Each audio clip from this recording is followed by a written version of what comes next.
Welcome to the second episode of Was Tico Mole Renaissance recaps from Reality TV Warriors. My name is Michael Harmstone, and joining me as always is a Canadian who is celebrating beating his previous personal best in predictions by losing someone in the second week, Logan Saunders.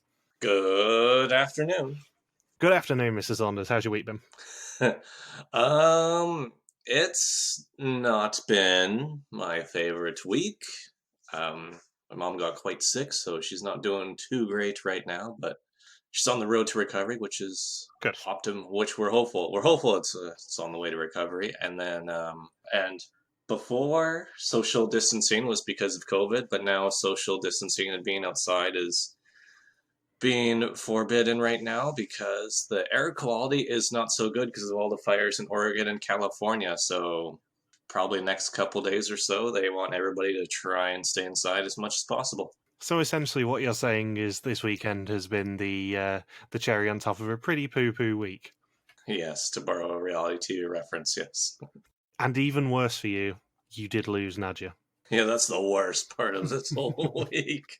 Kicking me while I'm down. The week was kind of just rolling along up until this point, but now he just being brutally attacked by the rest of the week. Yeah, I did 25 hours of teaching classes in 2 days on top of everything else, and then Nadja goes home. What the hell? What the hell, 2020? I should write that in my reflection at the end of the year, like, man, it was a tough year, you know?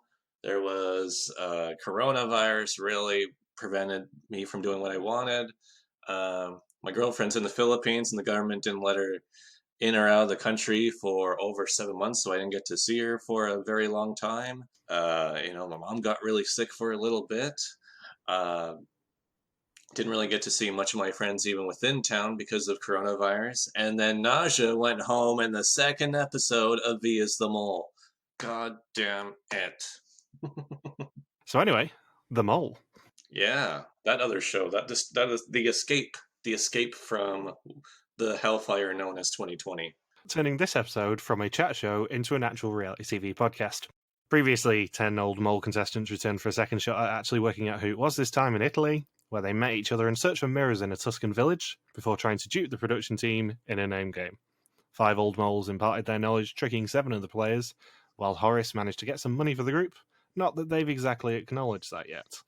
At the execution, history repeated itself for Tina as she went home early again. Really early. Yeah, really early.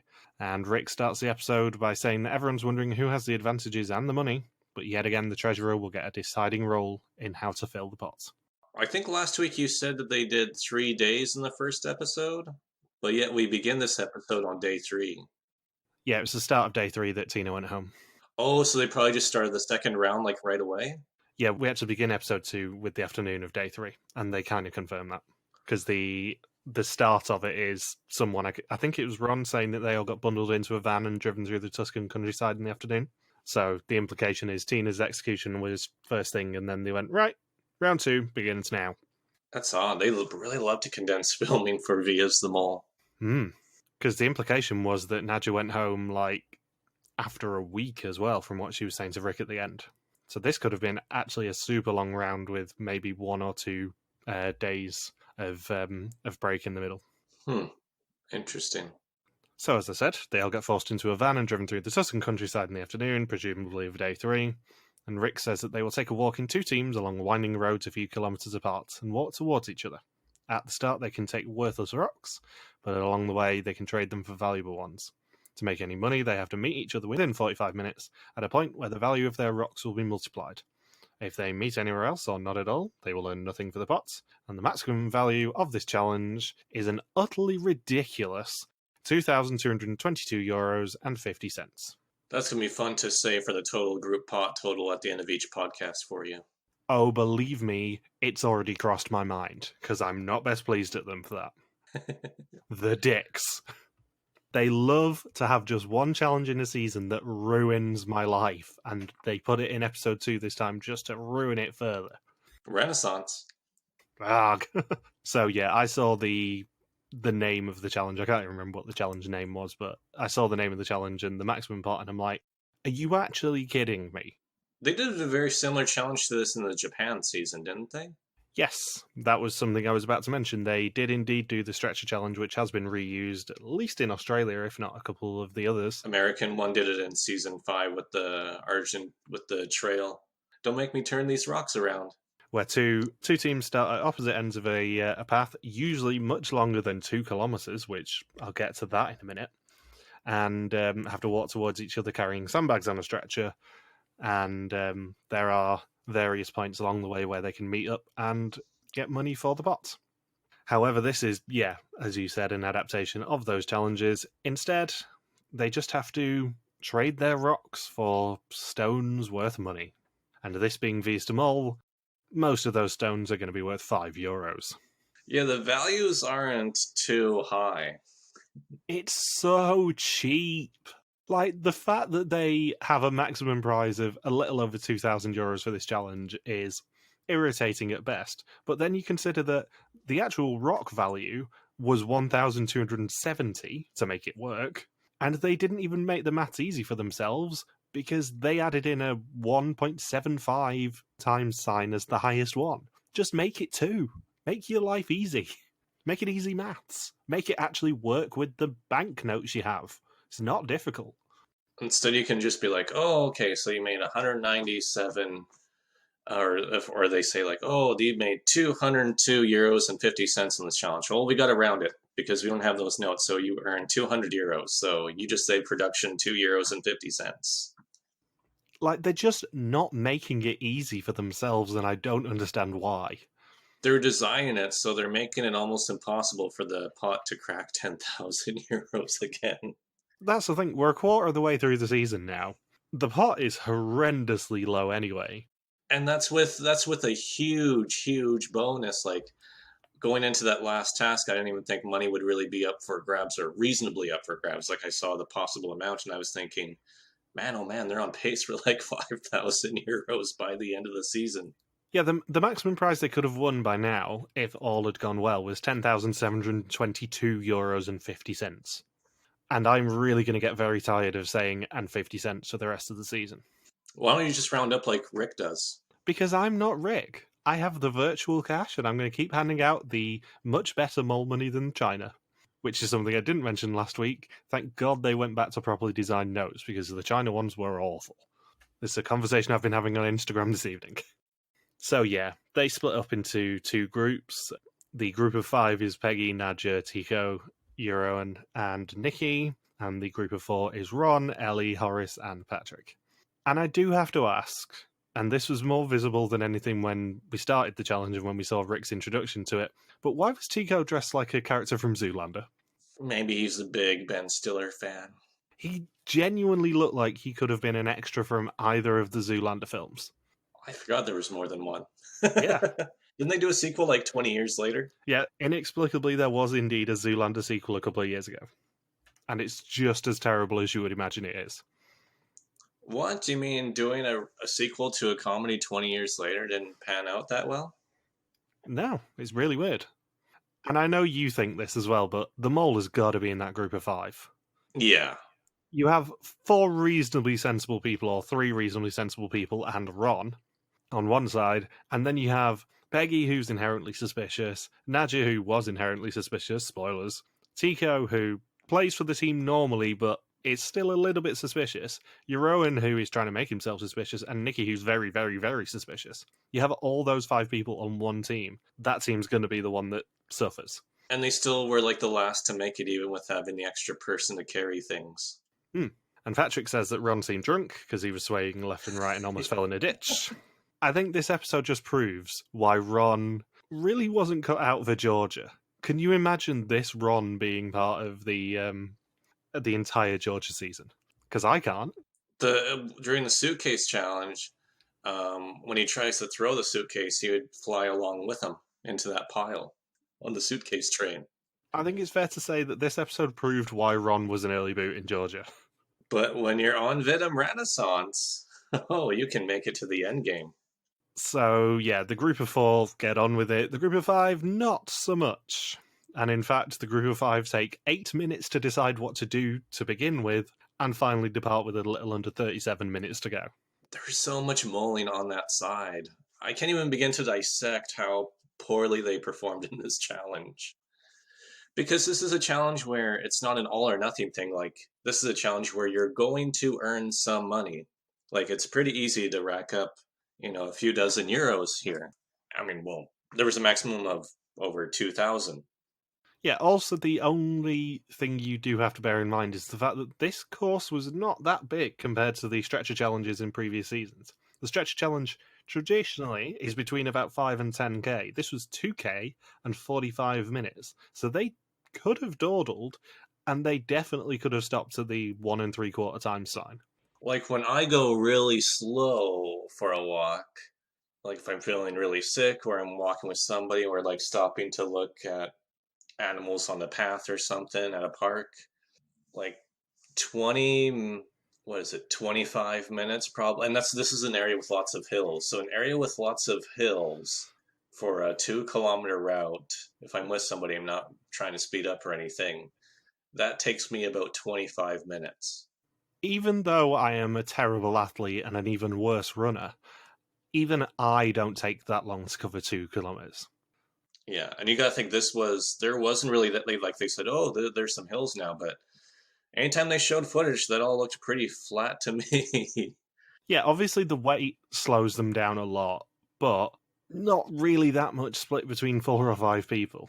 Yeah, and where I live, it's also a really steep incline, so I figured that steep incline definitely would balance out carrying stones shared with another person.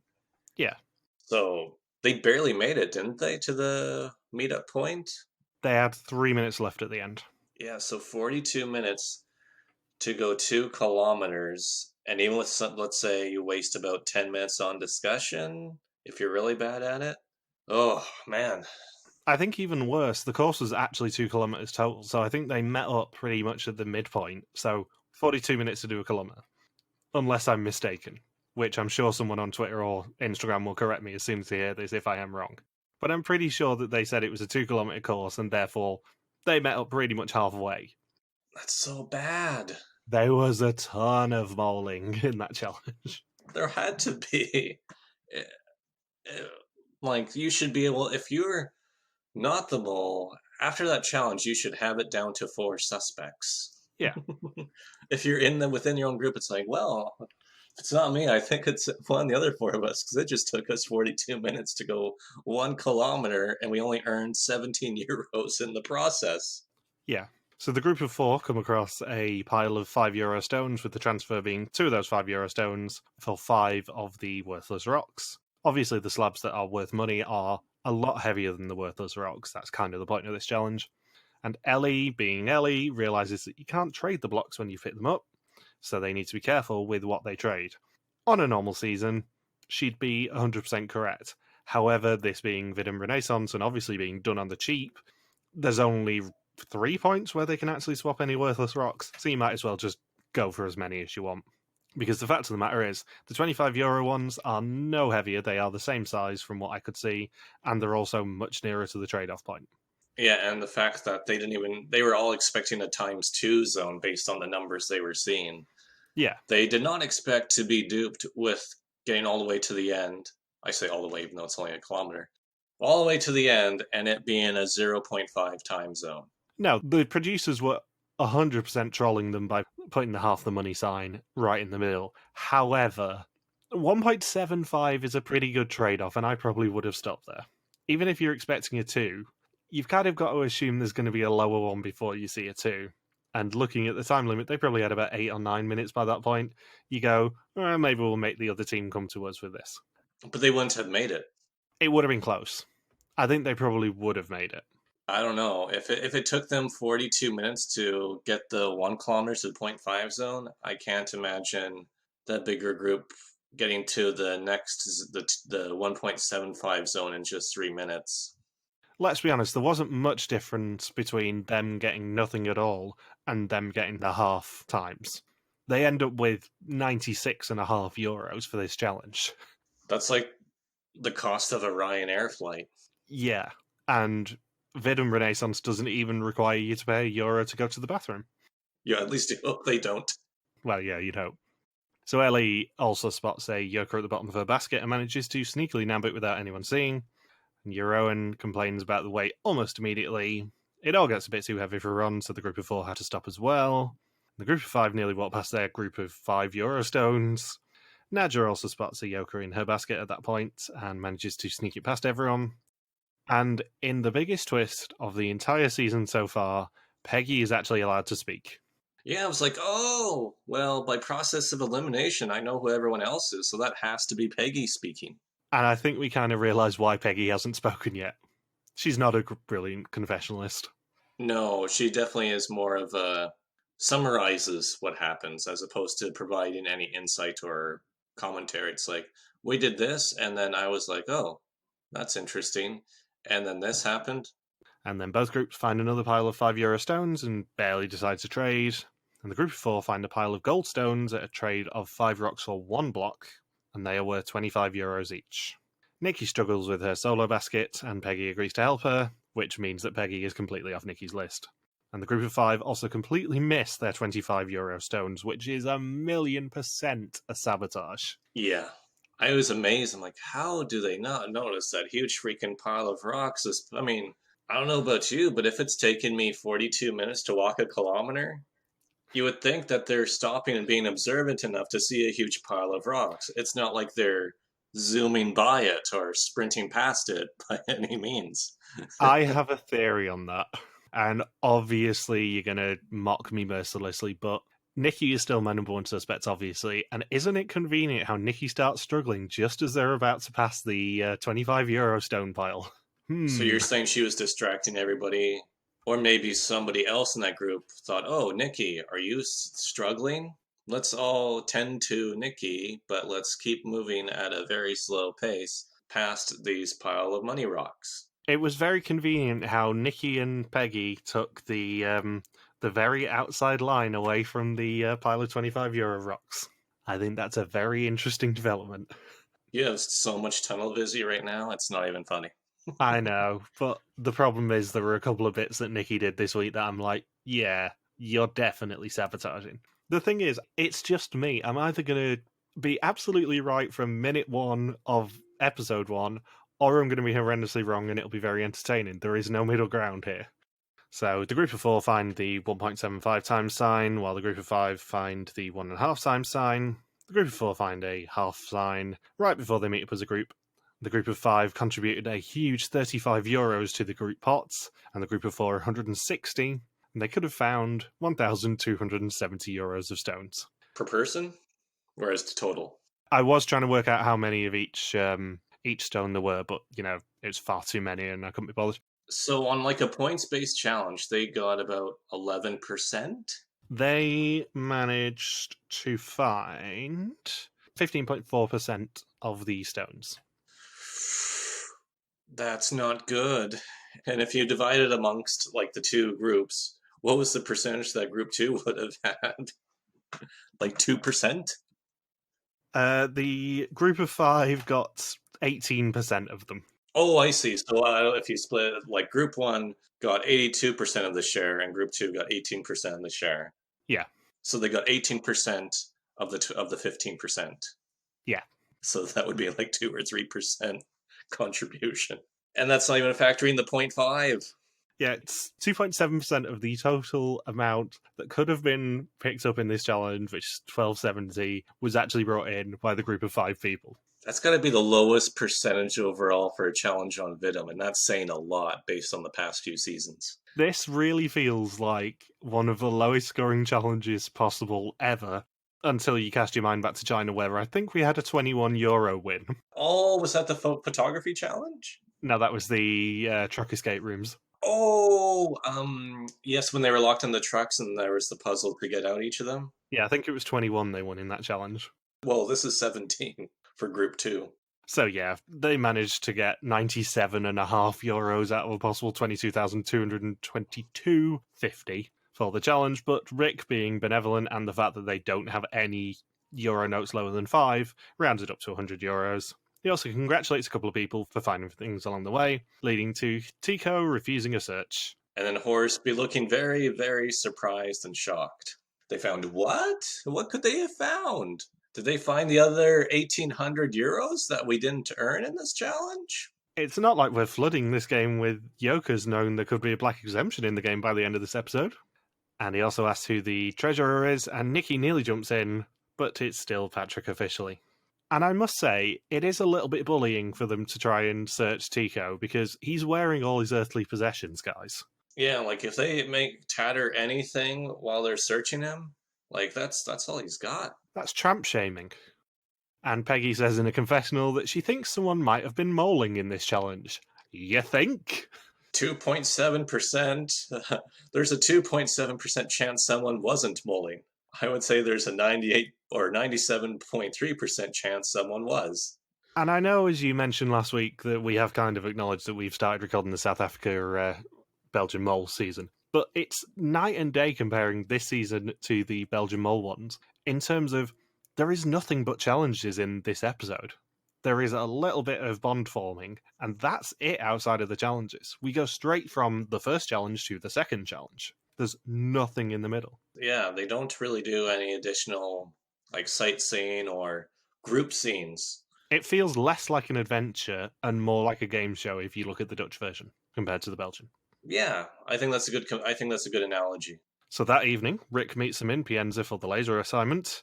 2 people at a time will enter the laser hall with the locked chest. To win what's inside, they have to get it to the finish line, but the hall has booby traps and shooters. If they're hit, they're out of the game, and the chest will not move. The chest is empty currently, but they can find money inside the hall, and also yokers with each other's names on them. And there is €2,000 worth of cash to be won. They do not win the €2,000 worth of cash. It's fair to say they do not, but more importantly, I did notice that the yokers had like little stickers on with the name tags. They weren't stamped on as you would expect. I only noticed this on the second watch of this challenge because, let's be honest, the banner for this episode is going to come from this challenge because there was a lot of options. But I didn't actually notice until then that the names had been put on with stickers rather than being branded. So they got out like their cricket and just typed a name into a cricket and then peeled off the label and put it on the yoker? Yeah, essentially. Can you peel off the sticker and switch your name onto another yoker? Depends if you find it. So Ron suggests that he goes in first and tries to negotiate with the shooters and get himself shot. Is it any wonder that Ron has not played a laser object before? Because he has no idea what he's doing. It's fair to say this challenge just proves he has no idea what he's doing. Maybe it's the Marge Simpson tactic. Maybe we should try talking to the shooters. I'm sure they'll definitely respond and not shoot you immediately in the chest, Ron. Can you imagine if like Ron was in the Middle East, like just sent in like, "Oh man, we're in this firefight, Ron. Oh no, I know something more powerful than a gun. I'm gonna go over there and I'm gonna talk to these Al Qaeda guys. Al Qaeda. It doesn't matter. I'm sure it'll be fine if I get the name wrong. And we're gonna work this out. Boom." Now I have to ask, as Mole, if you were Mole in this challenge, how would you have played it? Would you have wanted to go early? Would you want to go late? I don't think it really matters. I realized that getting the chest across doesn't really determine the success in the challenge that much. If I was the mole, it doesn't really matter if you go early or late. I would make sure my partner gets shot first and then retrieve the negative notes, which I think I'm pretty certain happened here. I can guarantee it did not, because I know who got it. I know for 100% certainty who got the minus 100 note, because it was actually shown in the episode. I did not notice. Was it subtle? Not really, actually. It was one of the more blatant things in this challenge. Someone very blatantly picked up the 100 note. Was it Nikki? No, it was Nadja. Oh, well. The one note that Nadja picked up was quite visibly a red note and said minus 100 on it. Oh, that's why they showed it. Because it's like, well, if she goes home this week anyway, we can show her. We can be like, well, the mole doesn't have to do much this season, really. I mean, the other contestants are unknowingly picking notes that subtract money from the pot. Yeah, because until I knew that Nadja went home, Nadja would have probably been on my suspect list this week, purely because I spotted her pick the minus 100 up. And it's a real bummer they haven't shown us the entire list of notes yet, because those notes from what we've seen are quite pretty, especially compared to the China ones, which were god-awful. Well aware that children designed them, but also they shouldn't have been submitted for design because it was shite. Can't ruin the kids' dreams, though. I'm glad you weren't on the production crew. Hey, little Jimmy, your note is fucking disgusting. I would have just loved it if I'd have got to veto the notes and just send out letters to the kids going, "Thank you for your submission. Sadly, it was shite." Like somebody submitting a short story to a contest. Yeah. Thank you for submitting this wonderful note. Sadly, you need to not give up your day job. It was awful and is not going to be on my television program. I think there's their day job. I think there's a law against child labor. I hope. Not in the Netherlands. So we do indeed get the return of the Queen of Eta Discipline. Not that she wants to say the word. She's so reluctant to say the word Eta Discipline, but eventually everyone beats it out of her. And it's made even more divine by the fact that she was wearing a t-shirt with the word cliche on it. Did you see on the? I think it might have been on the Vidum subreddit where they had the Simpsons meme where they're like, "Come on, say it, Bart," but they substituted it with Ellie. Come on, Ellie, say the phrase. Yeah, they're disciplined. Yay! The thing is, of every mole contestant in recent history, I think Ellie has been referenced more by other seasons than anyone else. Which season was she on again? Dominican Republic. Hmm. So since her season, which was 2016, she has been referenced every single time there has been a game involving walkie-talkies, with no exceptions. Because as a former police chief, she is very good at taking command and ordering people around. And this is the perfect challenge for Ellie Lust to be, as I think it was Horace said, Ellie Lust. She is just so brilliant in this challenge. I still don't suspect her even a little bit. And I'm well aware that this is shooting myself in the foot given she's currently the top suspect from the Netherlands. But I don't suspect her even a little bit. She was just peak Ellie this week, and it was brilliant. Speaking of peaks, Ron could not see the chest on the peak above him. This huge, gigantic chest that he could not see. Cast your mind back to the awful laser game we had in China, and then compare it with this a few months later. This is brilliant. This is one of the best laser games they've done for ages. Probably since Japan? It's my favourite laser game since Oregon, I think, because Oregon had the haunted theme park that really tortured people. It's just such a brilliant laser game, and the thing is, it's brilliant because of Ellie taking charge and being Ellie and forcing people to give their exact movements at all times and say what they can see. But it's also brilliant because the first pair we get are Ron and Nikki, who are such an odd couple and so brilliant with each other. But they also set the tone for this game so wonderfully because Ron pretty much goes in with the attitude of, I'm going to get shot very quickly, I'm going to try and do my best, but I'm going to get shot so fast that I know there's not a lot that I can do. And you have Nikki, who goes in pretty much like a put-upon mother, just going, come on, Ron, you've actually got to try. This isn't the first episode anymore. This is episode 2. Because Ron walks in and doesn't even want to shoot his gun.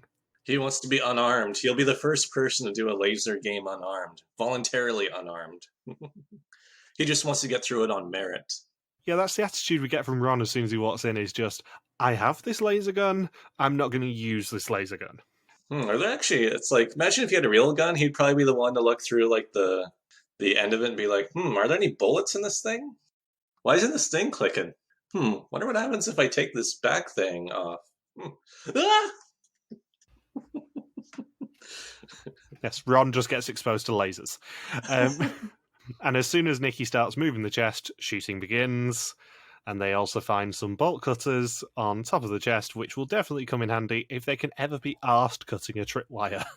Because, conveniently, they forget to cut the tripwires just in case, and in fact, Nikki's already been shot by this point, but Ron just crawls under it for some reason. His crawling is the worst crawling I think I've seen in my life. And you've seen Bertrand do the drunk museum heist. Yes, Bertrand, when he is shit-faced drunk, had a better time at crawling than Ron. And he crawls like a spider. It's some sort of arachnid I've never seen before. But yet, Ron crawling is utterly terrible. But this is what I mean about, as Mole, do you want to go first or not? Because obviously I'm very tunnel-visied on Nikki, and when she gets executed, I'll be devastated. But it's very telling that people seem to trust Nikki and Ron enough that nobody else cut that tripwire at the start. Everyone else just kind of moved around it or moved over it. Nobody cut the tripwire. And that's the very first thing you should do if you're on the first team and not moling, is cut the tripwire and make everyone's lives easier. Because Ron would have had to kind of go through and pick up the chest from the top rather than the logical thing, which is just keep sliding it, as Tico ended up doing. Yeah. I don't know if the mole has to do much this season.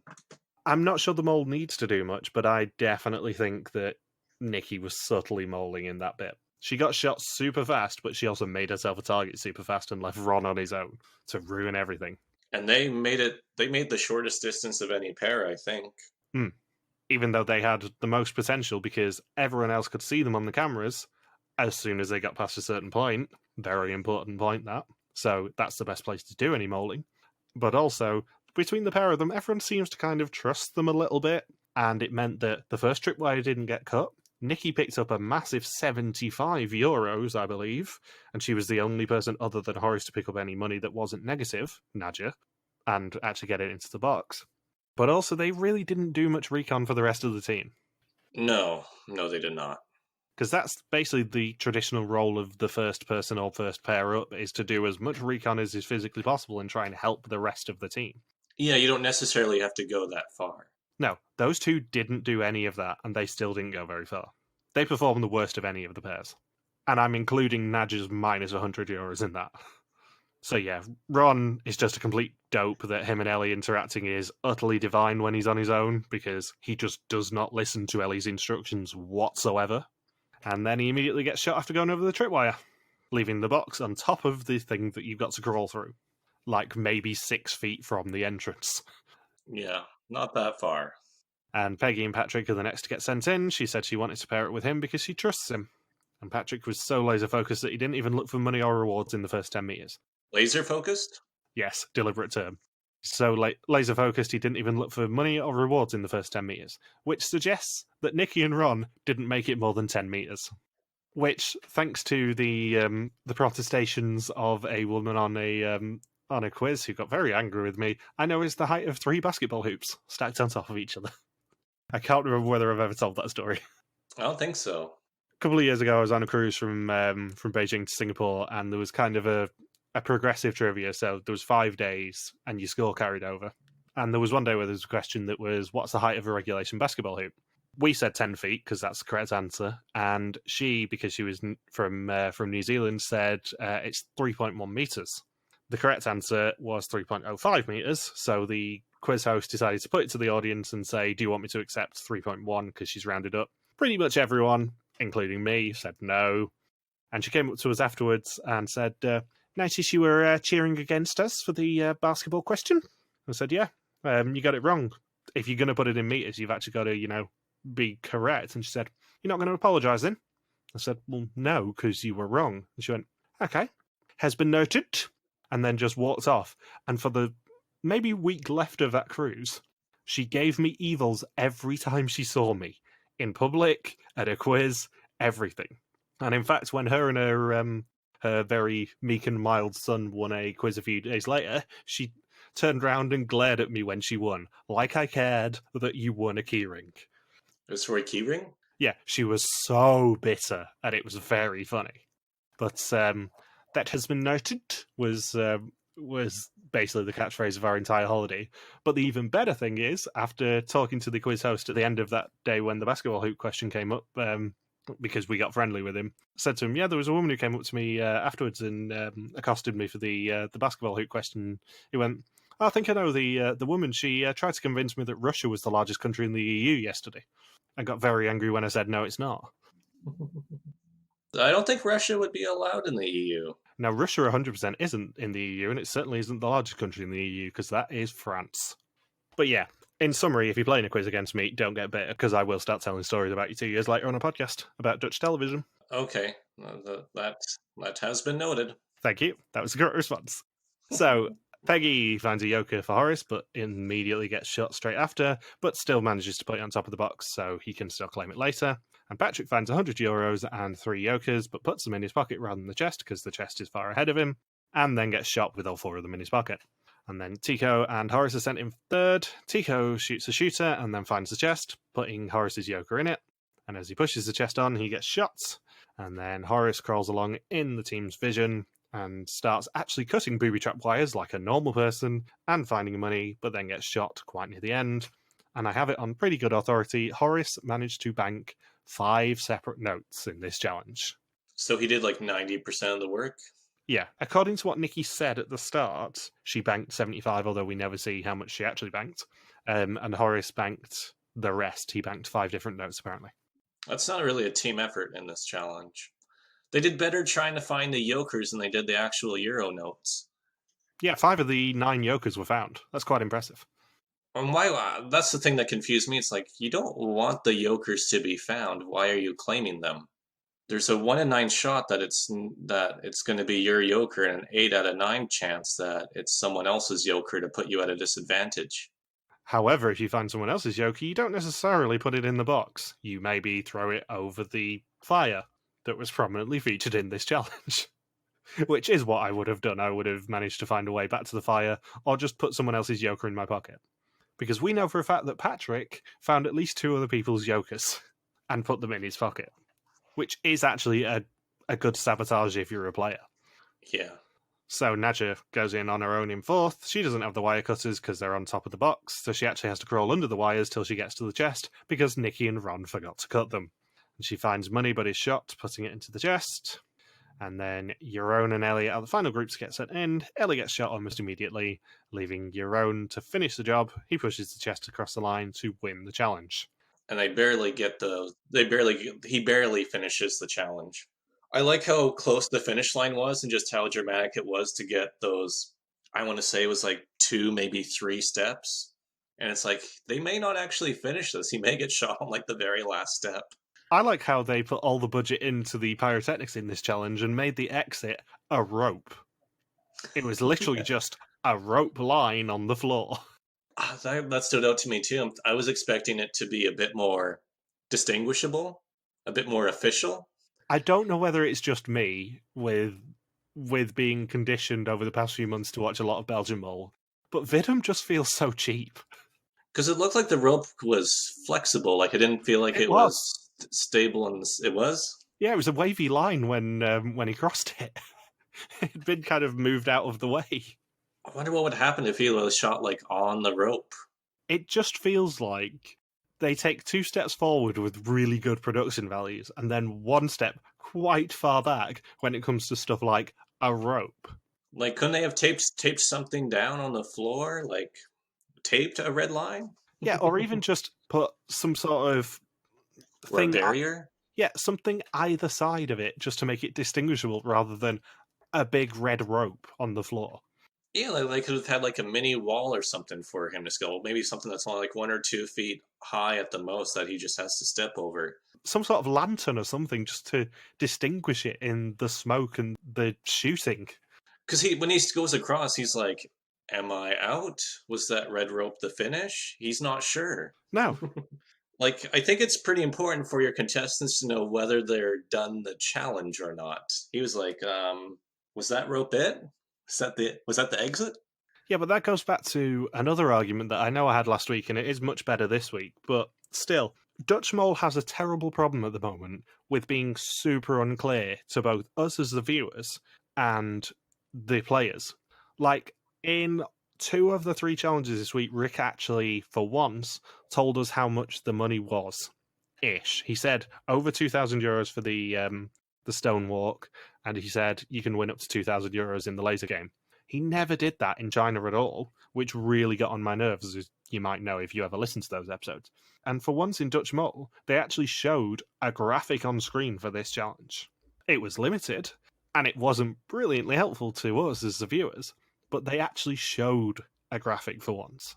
And that is, I know, a major complaint of people who watch both, is the fact that Belgian Mole just explains its challenges so much better than Dutch Mole does, with like 1/10 of the budget, and feels like 10 times less cheap.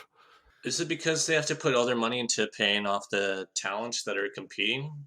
I'm not sure, because I don't think they get a super large payday, being honest, given that they're playing for like maybe €10,000 on their own. I don't think they get a super large payday for doing a 2-3 week holiday to be on Vidum. They do get paid, definitely. I don't think it's a huge amount of money. I just don't know where the rest of the money goes, because in a challenge like this, which is brilliant and one of the best laser games they've ever done in terms of actual design and everything, there is still the inherent cheapness running through this challenge. Let's say you have 10 contestants and you pay each of them, like, I don't know what appearance fee would be, like 5,000 euros each. Yeah, something like that. So maybe it's like 50,000 euros for the 10 contestants, and maybe with Belgian Mole, since they're all just regular people, that's 50,000 euros more they have just to do better production value in other aspects. I'm sure they can make those. Maybe that 50,000 euros makes a huge difference overall. Yeah, but as you well know, the budget for Belgium is much lower than the budget for Vidum anyway. I don't think there's much difference in actually the amount of money they have left over for the production. Yeah, I don't know, but the money has to go somewhere, and I'm trying to figure out where it's going. Yeah, it's a problem that I have with Vidum, and it's not a huge problem. It's just kind of it's more blatant to us because we watch the Belgian seasons as well. In that Vidum just feels a little bit cheap sometimes, and a little bit like they're just not putting the money in. And I don't know why it is. Because we're assuming that there's going to be some big money challenges in the rest of this season that probably makes the maximum at least 100k, as it is in most Vidum seasons and as it is in Belgium. But Belgium, you see people winning prizes of maybe 30 grand ish. I know Greece was the lowest one ever, but it's usually about 30, maybe 40 grand at most. This episode literally had a maximum prize of a little over 5,000 euros, which would have been one challenge on Belgium. Yeah. And it's not a major complaint, really. It's just kind of a bit obvious because we are, spoilers, recording another Belgian season at the moment. But it's really weird to compare the two, as it stands. So, they found 360 euros worth of notes, but someone, not mentioning names Nadja, put a minus 100 euro note in there, leaving 260 euros of a possible 2,000 for the challenge. And Patrick and Horace were secretly lucky and received Yokers in the confessional booth. And on the morning of day 4, Ron fills in his diary at breakfast and doesn't even recognise that Tico has pulled up for a good 10 seconds, probably because he's assuming that Tico has had to come back from whatever homeless shelter he's currently living in. Maybe he was thinking, oh, I hope this homeless guy doesn't ask me for money. He is in Europe. They do love doing that at restaurants, just having beggars or people selling roses for the lovely ladies. Yeah, put little like elephant statues on the table. I remember that happening a lot in Spain and Italy. He starts doing that, then walks away for a few minutes, then comes back. And Tico decides to sit down. Ron doesn't like distractions when he's writing things. And he asks whether Tico has got a bond yet, but Tico says he doesn't want to have one yet. They decide to have a loose agreement, but Ron says you should never have an agreement with the mole, which just shows how bad he is at this game. Because we went through a run of seasons, maybe 5-6 years ago.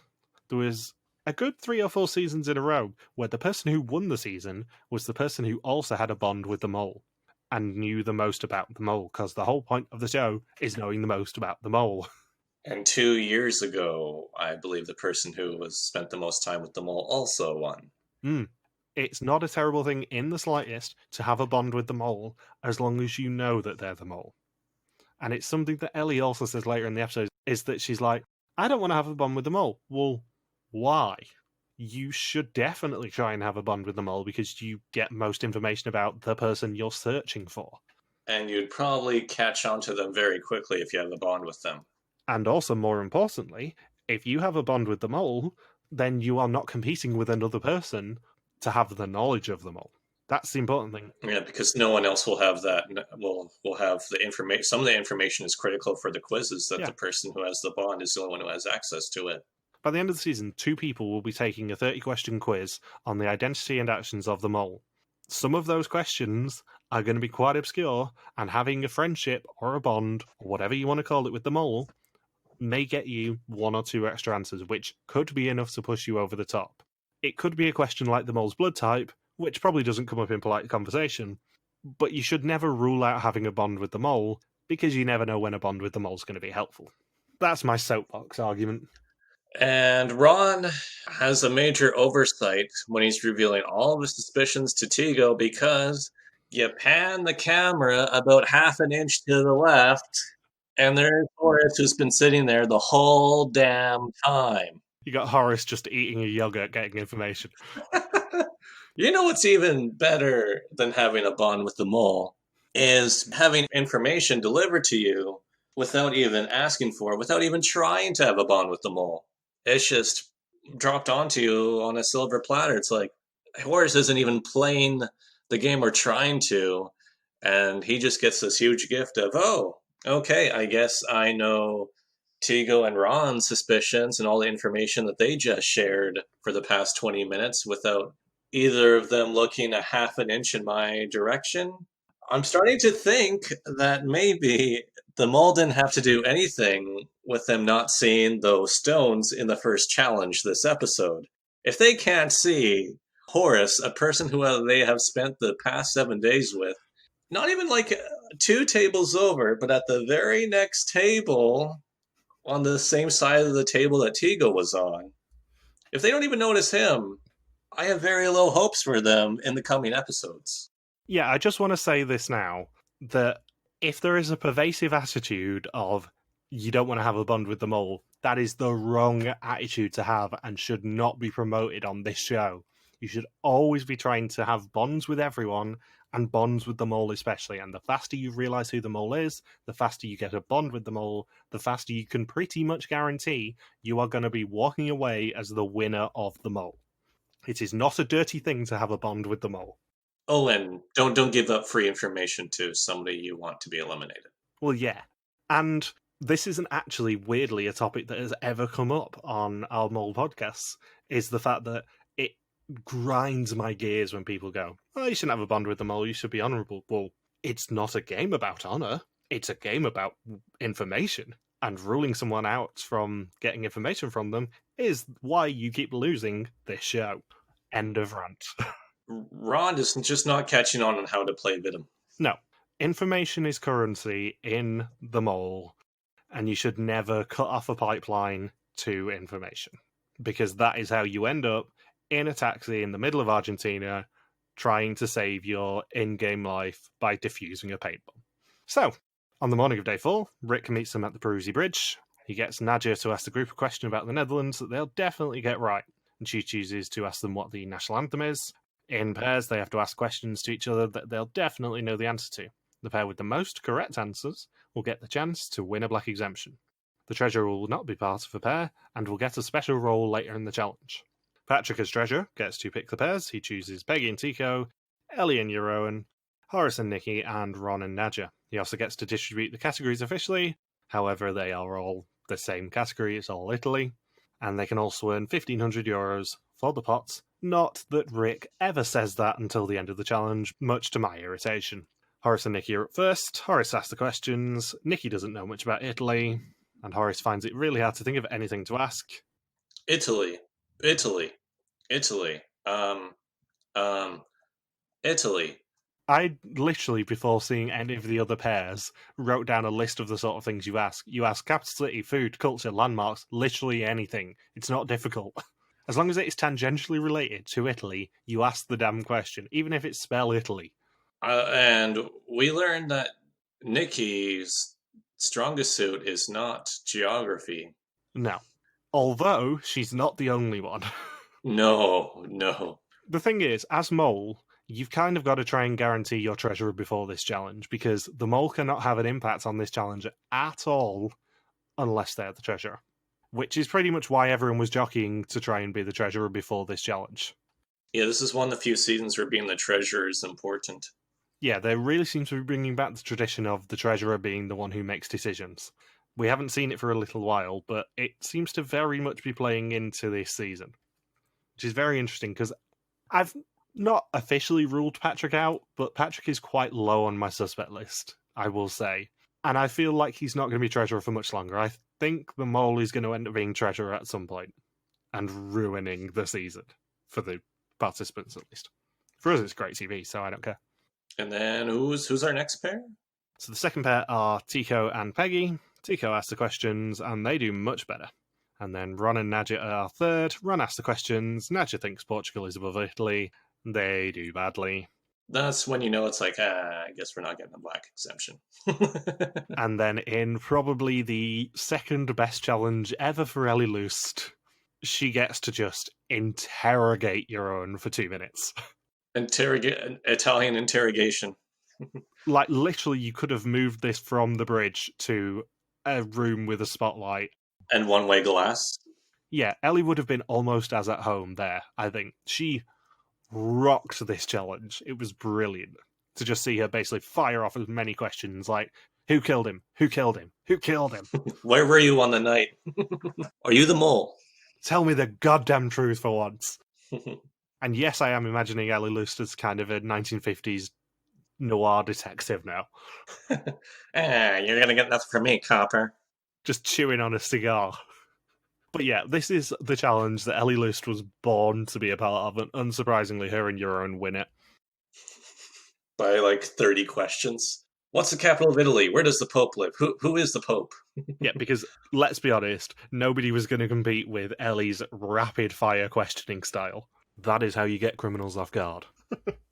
And the way she asks the questions is like, you have no choice but to give the right answer. Like, I think even Nadja would have been able to answer a geography question under those conditions. Yeah, you can tell that Ellie would have been a formidable interrogator in her police career. You would never want to come up against Ellie Lust, I don't think. Like, she probably would have had a taser or something if your own got too many wrong. It's like, no, don't do this. Tell me what sea is east of Italy. Ether discipline. If you sail east from Venice, what country do you hit? Croatia! Just please tell me where my children are. So yeah, unsurprisingly, Ellie and Euron win, and now have a chance at a black exemption. However, whether they get one all depends on Patrick.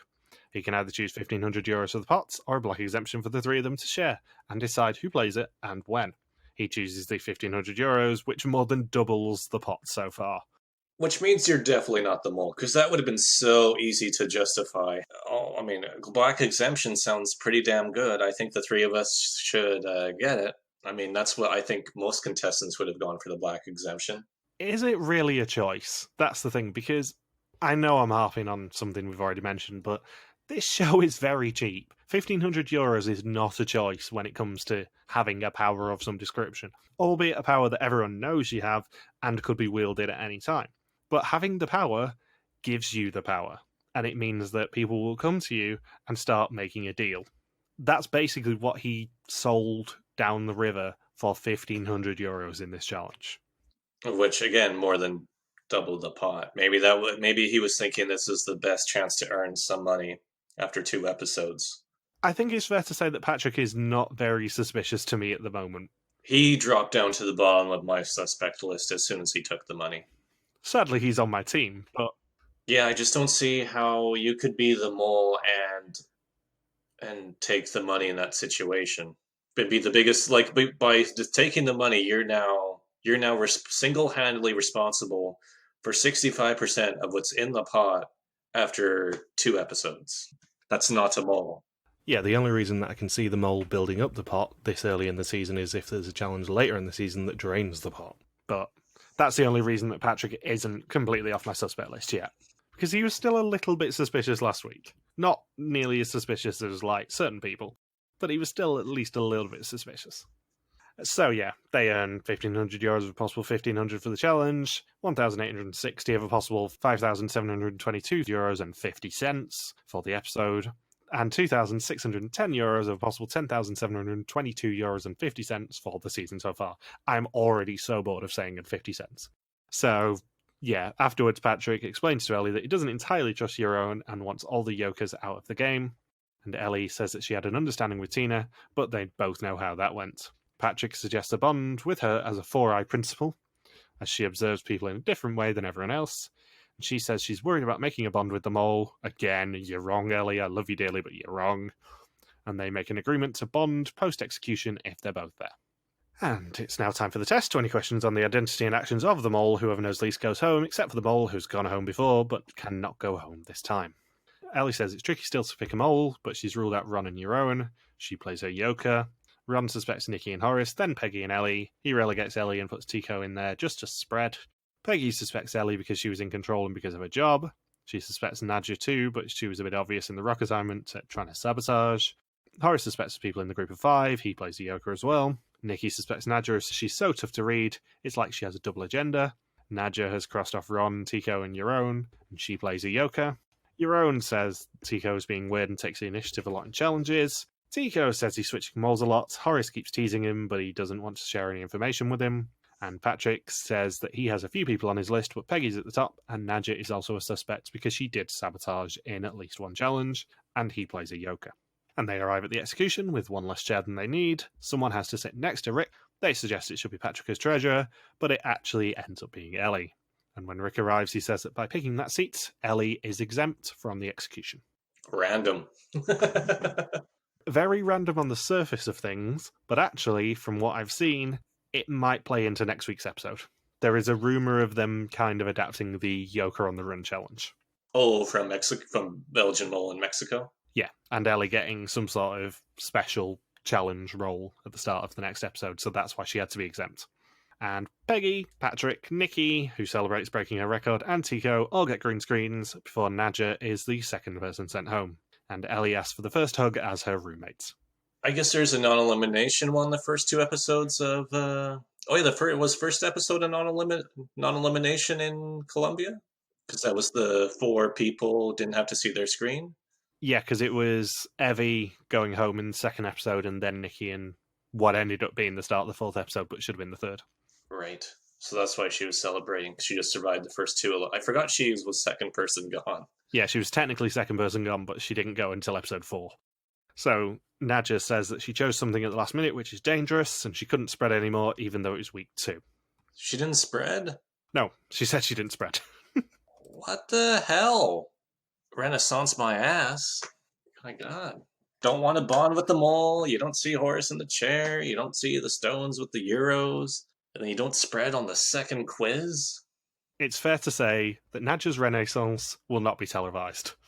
So, next week, everyone gets locked to trees, Tico spots something in your own pocket, there is more air to discipline, and things get a little bit medieval. And now we can actually start talking about First Suspicions and our pool. Yay! So our teams are finally confirmed. I drafted Nikki, Tico, and Patrick. Michelle drafted Horace, Ellie, and Ron, and Logan drafted Yaron, Nadja, and Peggy. With Nadja's departure, Logan's already down to Peggy and Yaron. I feel good about my suspects. 2 of them. Yeah, I feel good about having Nikki. The other 2, not so much, but I'm happy with having Nikki. But we do agree that somebody from that group of 5 is definitely the mole. Oh, 100%. I'm pretty confident that the mole was in that group of 5. They have to be. And who's left in that group? There's Nikki. It was Peggy, Tico, Yaron, and Nikki left. Yeah, I think it's safe to say one of those 4 has to be the mole, and I have 2 of those 4 in my group. I have 2 of those 4 as well. So Michelle already loses? Well, that's the thing, because I did, when we'd confirmed the teams on Friday night finally, I did put out the Instagram poll to say, do you support Team Michael? Do you support Team Michelle? Do you support Team Logan? And very interestingly, Michelle's team kind of tanked. Pretty much nobody suspects anyone on Michelle's team, which is hilarious for me. What were the votes? Because I didn't vote in it. Yours was 56% yes and 44% no. Mine was 50-50. Michelle's was 22% yes and 78% no. Oh, so we're actually getting a few votes in this with that percentage. Yeah, we've done quite well on the average votes there.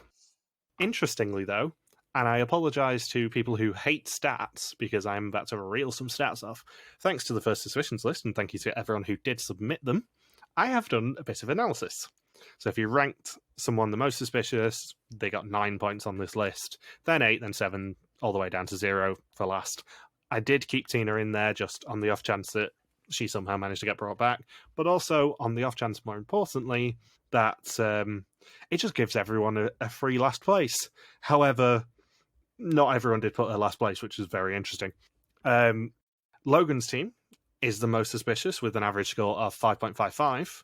Mine is second with an average score of 5.24, and Michelle's is way behind with 4.03. However, adding in our forms changes it a little bit, because yours drops, mine goes up, and Michelle's goes up slightly. And I'm saying slightly because, I'm being generous to Michelle. She's still very much last on that. Very, very interestingly, Nikki was the most suspicious person. And then it was Nadja, Yeroen, Peggy, Patrick, Tico, Horace, Ellie, Ron, and Tina in that order. Tina actually weirdly managed to score above 0, which I was very surprised about. As a trio, we thought Ellie, Horace, Nadja, Patrick, and Tico were more suspicious than the average, and Yeroen, Nikki, Peggy, Ron, and Tina were less suspicious than the average. I have amended it for week 2. So basically, if you put Nadja, I just shifted the scores. Your team's average as of this week out of 7 is 4. Mine is 3.88. Michelle's is 2.79.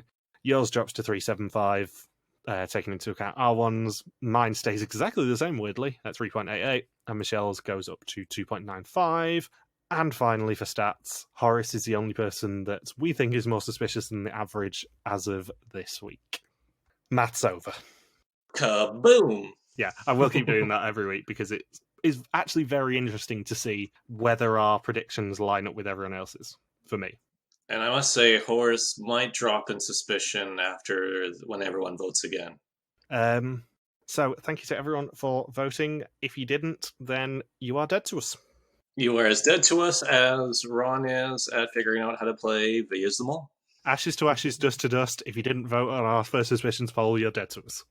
So, Mr. Saunders, who is on your suspect list? Whoever was in that freaking group from the first challenge. So I'm just gonna, and I don't really think it's Tigo, and I don't think it's Nikki, so I'll just stick with Peggy and Yeroen. I'm gonna also stick to the same logic. Nikki's my number 1, Yeroen is my number 2, and I'm gonna go for Peggy as my number 3. I'm actually giving you 3 this week. I only gave you 1 last week. Can't be completely tunnel busy. No, I'm still very much on Nikki, but I'm also well aware of my history. And some other bits that did come up. Thank you to everyone on Twitter and Instagram who did respond to the first episode. This is the oldest mole cast ever, and Nikki is actually the only person under the age of 40 in this cast. That is extremely rare for reality TV. Just wait till I tell you the next bit. The average age of this cast is 45.2. I think we have at least 3 people over the age of 50 in this season, which never happens. They were the only ones to film then? I'm not sure, because a couple of people did also point out that you shouldn't consider this season an all-star season like we did last week. You should more consider it a second chance season, and then the casting actually makes a bit more sense. So this is more Amazing Race Unfinished Business than Amazing Race All-Stars and Amazing Race All-Stars in inverted commas. 45 as the average age. That's even older than Winners at War when they brought back winners who had played over a span of 20 years. Yeah, 45.2. We've never had a mole cast this old. I don't know if any reality TV cast has ever been that old. There is one, and I can't remember who it was because Bindles did tell me. Was it a Japan season? Was it a Japanese reality show? To Bindles' knowledge, there has only been one cast older than this. And there's been casts of Survivor that are, average age is like 25. I think Pearl Islands was like 26 or 27 was average age. Yeah. And I think usually it hovers, and with Big Brother seasons, they're definitely in like around like 24, 25 as average age. So the fact it's at 45.3 is a really, really big number. Even Amazing Race rarely casts anybody over 40. The only cast, to Bindles' knowledge, that is older as an average age is the Jackie Stallone season of Celebrity Big Brother, which had 3 retirees in a 9-person cast. And that was 46.3. And that barely beat it out. And that was like a celebrity. Okay, so maybe with celebrity reality shows, you can get a little bit higher in the age since it's more recognizable people anyway. And I have been corrected by a couple of people as well. The Mole did steal all the exemptions in the Old Mole Challenge last week. Apparently on the Vidum official podcast, they had the old moles on it, and one of them said that they were glad to have helped out the new mole. And interestingly, only one person creates the Dutch challenges. It's not done as a team like Belgium. Maybe that's part of the problem. Maybe they need more input so they can iron out the wrinkles for a given challenge. I think so too, but that's an argument for another day, I think. Yeah. Have you got anything else you want to say? No, I think I'm good. I think I'm going to have breakfast at 4:30 in the afternoon. You're such a student. So, thank you for listening to our Vista Mole Renaissance recap. We'll be back next week to continue the hunt for the newest mole in Italy. Don't forget you can contact us on Twitter, Facebook, YouTube, or Instagram, where we are RTV Warriors, or you can email us on contact@rtvwarriors.com.